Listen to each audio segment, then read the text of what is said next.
世界棒球经典赛的资格赛正式来开打。台南市体育局对2月1号开始连续3天，要伫个市立棒球场甲伫南营绿都心透过大荧幕来转播。下午5点开放进场。虽然第一天当日上班日，不过现场吸引超过上千人，有球迷一下班就赶来现场，表示将连续3天要来帮中华队加油。这几天都会过来这边帮台湾队加油，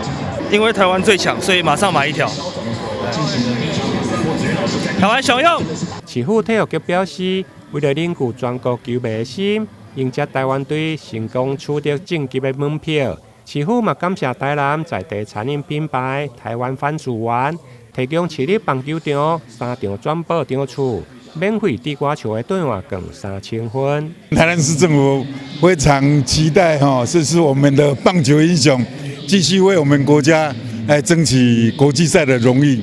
那今天开始有3天的时间，我们在市立棒球场还有新营的丽都新，我们都有转播，希望我们的市民一起来为我们中华队加油。我们今天有一些赞助的厂商来准备了一些点心来给我们的球迷，